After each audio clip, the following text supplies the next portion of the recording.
Welcome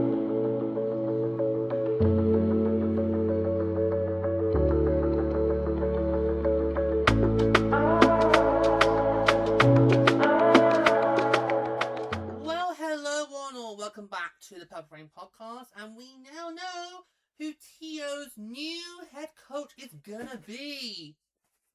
As you guys know, this off-season, which technically still hasn't begun yet, because we've still got the draft to go. We are recording this with about 6 days to go for the draft, actually. But of course, this episode will be published well after that. We're recording this on the 11th of June, so that's 6 days before the entry draft next week. And Tio now has their brand new coach. Of course, the Sceptres need a new coach following the surprise move of Troy Ryan not only going to Saturday as the GM, but also as the head coach. I still don't know what to make of that. I will have an episode over the summer where I go into more detail about that. When we got the expansion process out of the way, I'll do some more thoughts on that. And YouTube, I'll come on to you more as well. Okay. Right, so we now know who the Sceptres are going to hire as their new head coach. And bad news, lady. Well, it's another man. Oh, right, can I go? No, you cannot!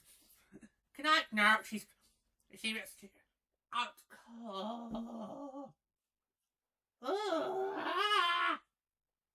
Yeah. It's a man. You're joking. What, another one? Yes, Brenda from Bristol. Yes, another man. I'm not happy about it either, but of course, as the advocate, I've got to try and be all, yay, when really it's like, ugh. Right, you're not going to believe this, guys. Pascal Rayon, that's right, the brother to Manon. No. Yeah. No way are they related. No. Oh, that's a bit awkward, isn't it? I think we all know who Detroit has got to be now, don't we, boys and girls? As long as it's not us, I'm fine. As long as it's not us, I'm fine. Yeah, but just, wow. Yeah, so the brother to Manon Rayon, who of course is Detroit's new GM, is taking over in Tio. So that's a wow. Got a lot of French Canadians dominating the PHL right now in the coach department. Our Philadelphia Flyers supporter Hadler would be very happy because he does call himself a French Canadian. Yeah, he always does join in on the scene of Canada. Yeah. Which has always made me wonder, well, why do you support the Flyers then? But I'm not going to question which team my pack members support in the AHL, just like they've not questioned mine over the past 17 years. So anyway, yeah, I'll carry on. No, but his cousins do from Teresa brought it up as well from time to time. So you're not very well, but each their own. Yeah, each their own. Right. Let me read the press release and we'll get to our thoughts on it. So the Toronto Sceptres have named Pascal Rayon as the team's head coach ahead of the 2026-27 Professional Hockey League season. Rayon was most recently an assistant coach to the Bridgeport Islanders. Wow. Now, of course, Bridgeport are moving. They have officially relocated to Hamilton for next season. Speaking of Hamilton, because obviously, like me, Hamilton also supports his AHL team's AHL affiliate. So me and him were keeping a very close eye on what was going on with that. Honestly, Hamilton, shit name, shit branding, but welcome. I mean, really? You chose Hammers over the likes of Havoc and Mustangs? Seriously? Even the primary school kid could have drawn that logo? Even the primary school kid could have drawn it? Anyway, but that's interesting. So he could actually give some clues of what it's like with Housen. Maybe. Maybe, because he's... maybe. Like Chris Barr, he's also brilliant. Yes! Yeah, because Chris Barr spent, before he joined the PWHL this season, was with San Diego. Now we've got another former AHL personnel moving up. There might be another one, depending on what's Las Vegas. Can Las Vegas please sort of confirm that? Because it's not... Because we're hearing the whispers. Yeah, we've heard that since we went to the Waitress, and it's now not been still confirmed. But we're kind of like, well, you're making the right moves, but just announce it. Come on, guys, announce it. Yeah. So you announce it, see if we can report it. Yeah.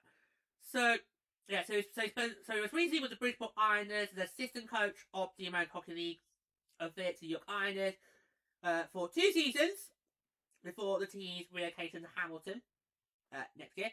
So this is what Gia Kingsbury had to say. We are excited to welcome Pascal Rayon to the Toronto Sceptres as our new head coach. Pascal brings a fresh perspective, a new voice, and valuable professional experience to our organisation throughout our search process. It was important for us to find a coach who could build meaningful relationships while also creating an environment that challenges players to grow and perform at their highest level, said Gia Kingsbury, Sceptres general manager. Pascal is known for his commitment to hard work and fostering a close-knit locker room.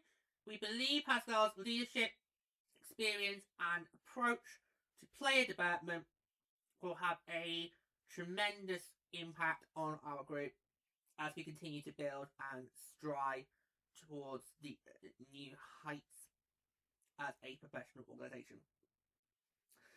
Rayon brings more than 14 years of coaching and player development experience to the Sceptres. Prior to joining the Bridgeport Islanders, he served as an assistant coach for 2 seasons with the Toronto Lions of the ECHL, 2 seasons as head coach with the Val-d'Or Furrows, and was assistant coach with the QMJHL's Sherbrooke Phoenix and Drummondville Baltadors and the AHL's Iowa Wild. So, Nordy's affiliate! Noise affiliate. Right, let's hear what he has to say. This is what he has to say for himself. I am honoured to be joining the Toronto Sceptres and cannot thank Gina and the leadership group for their trust in what I can bring to the team, said Rayon. I'm looking forward to getting started here, working with the players and staff and meeting the incredible fans here in Toronto. Excited to get started. During his playing career, the forward was a member of the Stanley Cup winning New Jersey Devils in 2003. That was when they won the cup against Ducky. Oh, against Ducky. I believe that went to the full 7. Yeah. I mean, it was a bit before my time, but I have heard about it over the years since. Yeah. Well, it's a common trend for California teams. You don't get on your first go, but you don't get on the second one. Yeah. Which doesn't make me feel bad about 2016, by the way. Yeah, anyway. Yeah.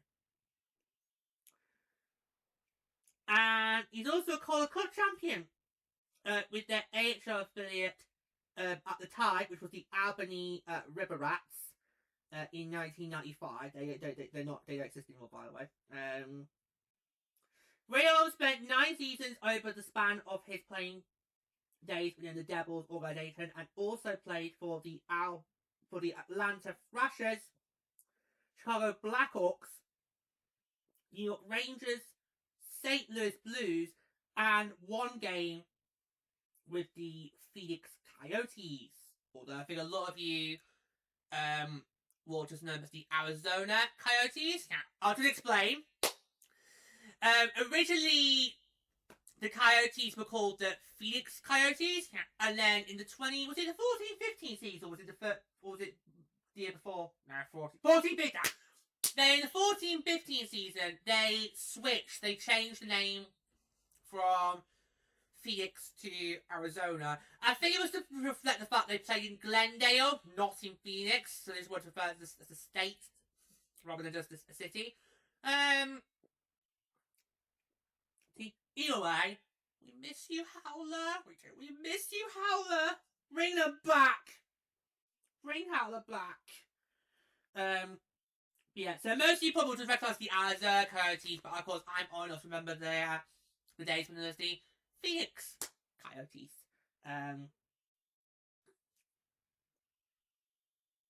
In addition to time with other organisations in the AHL, UHL, and EBEL. Okay, so let's make it. I think it's a good hire. Yeah? I think it's a... Yeah. I think it's a good hiring. I mean, let's face it, Toronto, they took a massive step back this year. I mean, I think good on for them for being able to put themselves in the conversation playoffs. I mean, they were one way away. 3 points! In fact, if Toronto had got the win in regulation at Ottawa, yes, they would have been tied on points, but Tio would have held the tiebreaker, and they would have gone through over Ottawa. And who knows? Maybe Montreal might have picked them over us, but who knows? Who knows?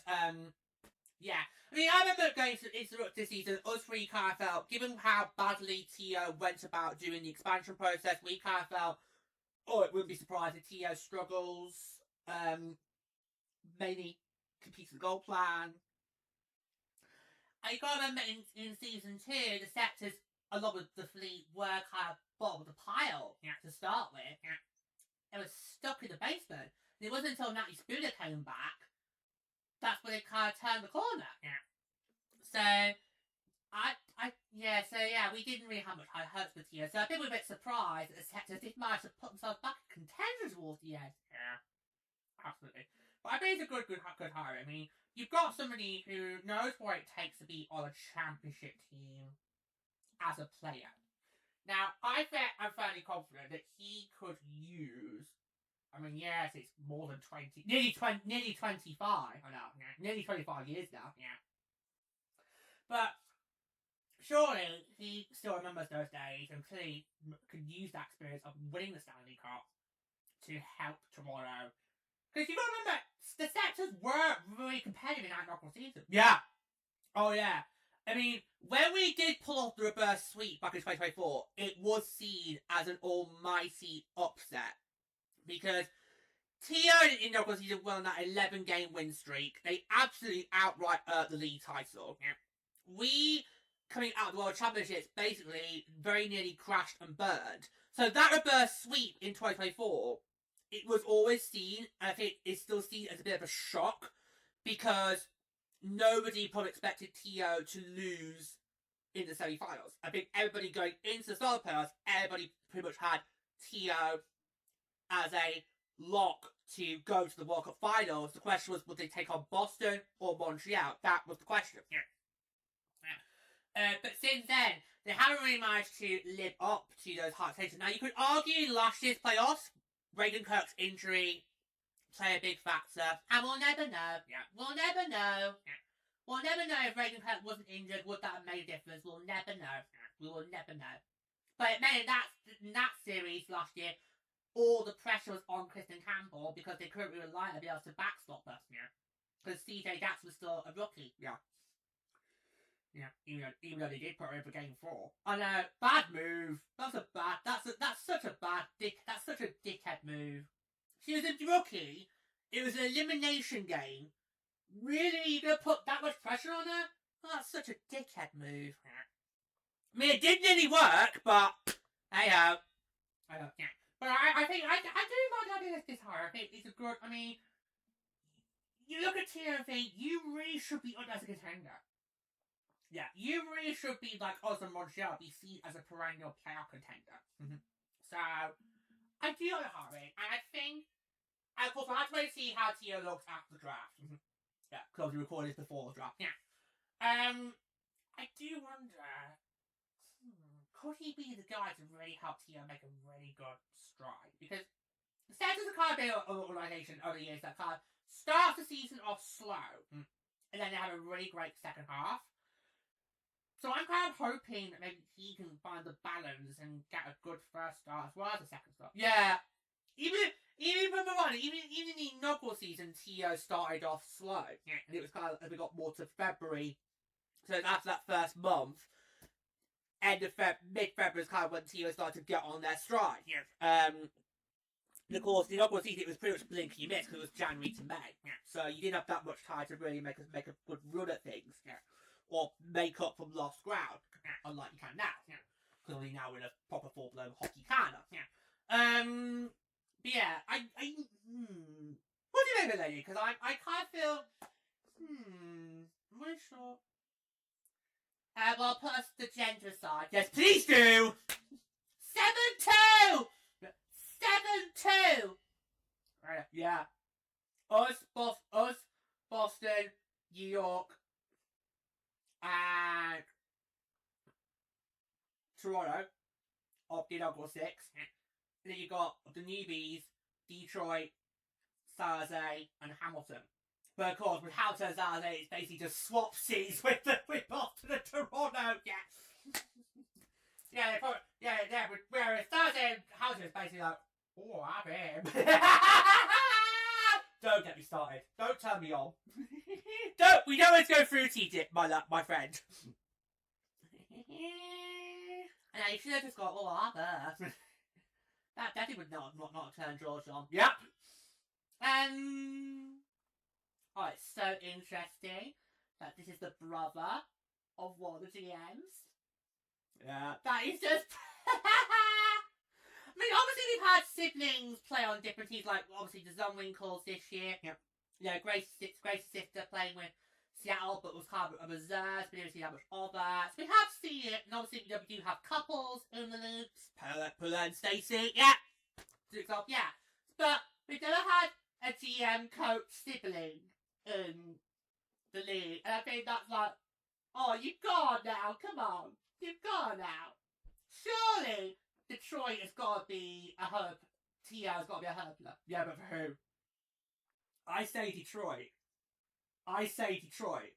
because I'm kind of hoping that the league kind of does what we have seen in previous times in the NHL, where you do a home and home opener. So, for example, can I use you two and Ducky? Yeah. Okay.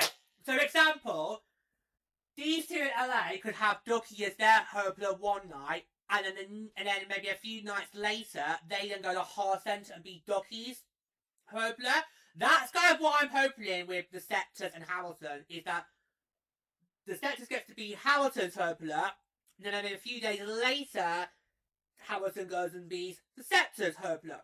That's what I was kind of hoping for Seattle Vancouver this year, but still, it kind of worked well at the end. Yeah, me, not every day we get to be somebody's opener. Do you want to be Zaze's opener? No!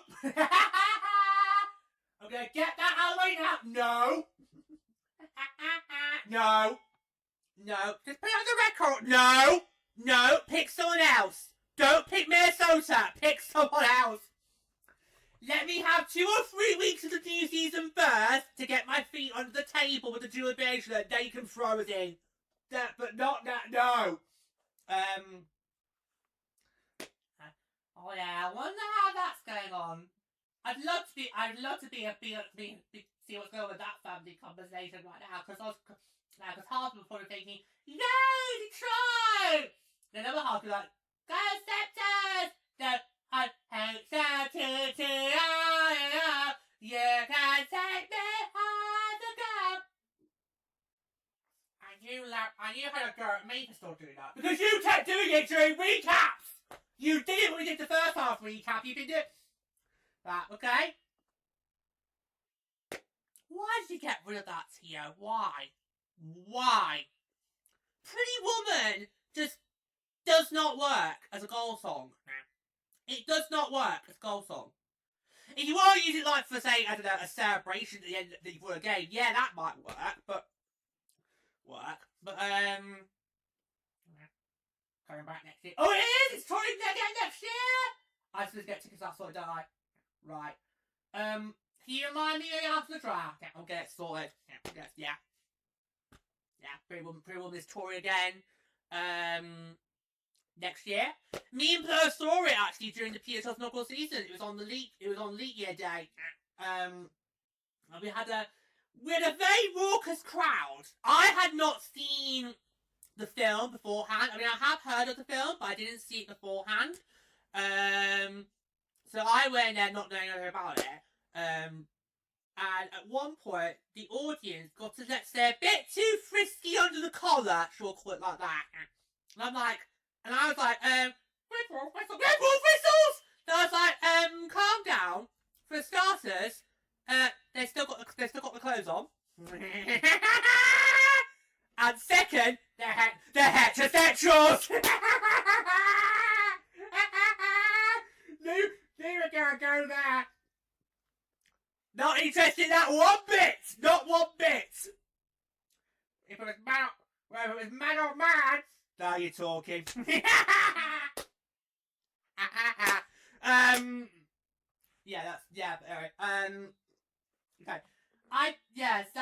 That might cause interesting some falling outs among the family, won't it?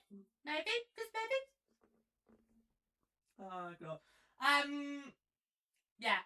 Was any mention of experience in coaching with hockey? Not like make up on the press release. Okay. Now, of course, that is a big red flag for us three. We would always prefer, whether it's a man or woman, we would always prefer a PWHL head coach to have at least some form of experience coaching women's hockey. Now, Steve Rock has clearly proven this year, if you don't have that it can be a huge hindrance to your performance as a coach. So I don't know if he had or not, but the fact he's got a lot of experience in the player development, I think that for me gives me a lot of confidence. Because obviously we saw it with Boston's the other day with Francois. He has got a lot of experience in player development in both men's and women's hockey. So for me, that kind of makes up the fact that he might not have any prior coaching experience in women's hockey. The fact he's got experience in coaching development, that for me is a bit of a help. So like with Francois, with Boston, Pascal here with Tio, he has had experience in player development, and that could really help, especially if you're trying to build a really a good culture. You want those good buys, particularly in the locker room. You're going to need somebody who knows how to go through the player development system and work from there. Especially as he's going to be coming in to a team that has been torn apart by expansion, and some of their losses have been quite great. I mean, Darryl Watts, for example, the biggest, and Jesse Comfort being the two biggest hits, as they, of course, both went to Hockey Town, with Watts being the EFO. Yeah, she was. Yeah. And Jesse Comfort, of course, has got family in Detroit. She has a brother! Currently playing the AHL. Yeah. So there you go. Yeah. It's all pretty much keeping the family there in Detroit, isn't it? Yeah. So we're doing good vibes. Because I feel like we are. I feel like we are. Yeah. I do feel like we are. Yeah. It's like, I mean, yeah. Would we like to have some more credentials, picking the women's side, coaching? Yeah, but I think. Yeah, I feel this is a good pick. I think this is a really good move for Toronto. And I think if he can, build and establish a good working relationship, I think maybe Tia could turn around because the Sceptres were only one win. It's hard to believe this year the Sceptres were only one win away from a third consecutive playoff berth when. For the majority of the season, they weren't really up there. I mean, can you remember where Tia was going into Milan?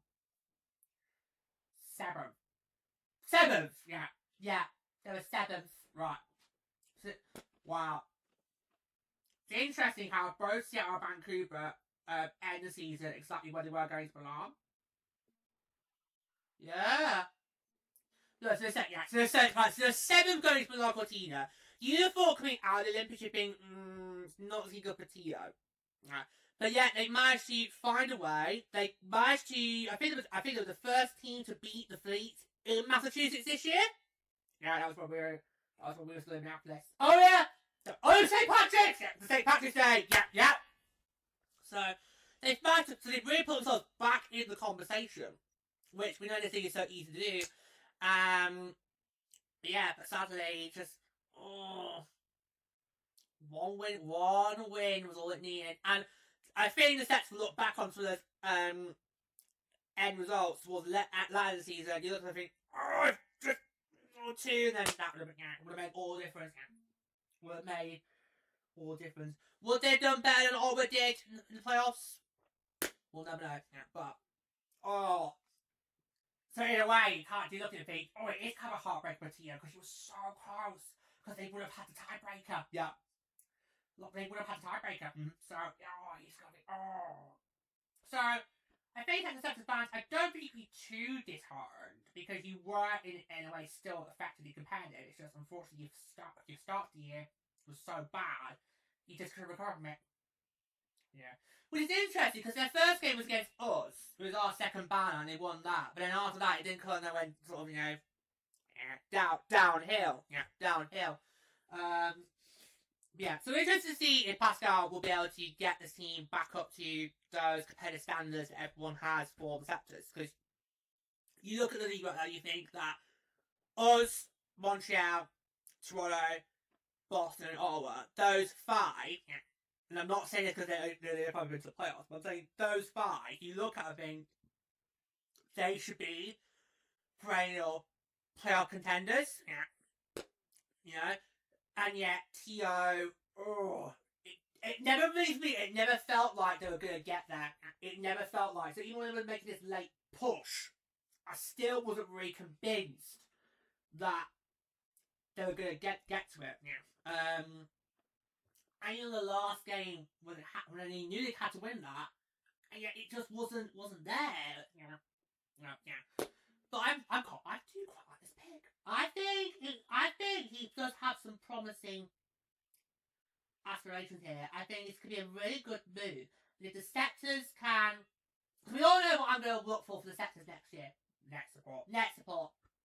Reagan Kirk this season did not get support she needed from her team.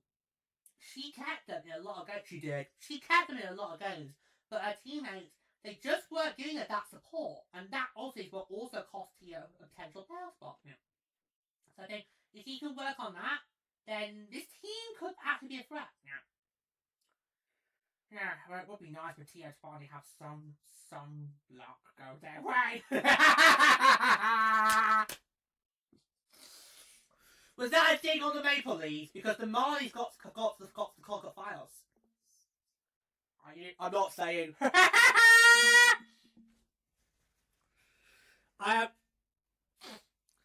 this year's Colquitt playoffs, like they always are, have been so thrilling. Because I think you look at how it's gone so far, you would not have pictured this being the Files matchup. But for me, so far, whoever I've given my backing to in the Colquitt playoffs has unfortunately bowed out. Because going into the start of it, my initial pick was the Grand Rapids Griffins. I thought they had a really good regular season this year. But they didn't make it out of the division finals. Then I thought, okay, well, I'll go the Eagles. Because I think, they came so close last year. But then, nope. So, I'm not saying between the Marlies and the Wolves who I'm backing. I'm not going to say it. I'm not going to say it, because if I say it, then that means, it would be just a loss for that team. So, Juju! Yeah, I'm not putting Juju on anyone, but no. So is that supposed to be a dig at the Maple Leafs? Because the Marlies, they've actually had a good season this year. Yeah, it was. Okay, thank God for that. Cool. Could there be a new banner for the Raptors when we get to Coliseum next year? Oh, who knows? Who knows? We'll find out in a few weeks' time. yeah, it would be nice if Tia could finally have some luck, because they're never going to get to make 20s! Yeah. Yeah. No. So, I do like this pick. I do like this hiring. I think it's a really good hiring, and I'm really looking forward to see, how the Sceptres will go about, managing it when we get to next season. That's really exciting. Yeah, I'm really pleased. I'm really pleased with this pick. I think it's a really great hiring, and I just really hope that he's going to have a lot of success in TO next year. So, wish all the best. Yeah. Anyone else ever? I know, George, you're so looking forward to the first Hamilton TO meeting. I think I now got to look forward to the first Detroit Toronto meeting. And my wickedness has run off you, lady. And it might have. So, hopefully this is the guy that'll finally give TO a lot of success. Okay, so there you go. Yeah, so there you go. So that is Toronto's new head coach. So we've still got 3 more vacancies to fill. Obviously, we've got Las Vegas still needs to confirm who they're hiring. They have put the feeders out, but it's still not been confirmed. And then obviously you've got Banco out to go. Of course, when we get that news, we of course will bring it to you. Yeah, but really pleased for Toronto with who they hired as the new head coach. And that's going to be all for today. So thanks for us all. Till next time, take care. Don't forget to the freeze.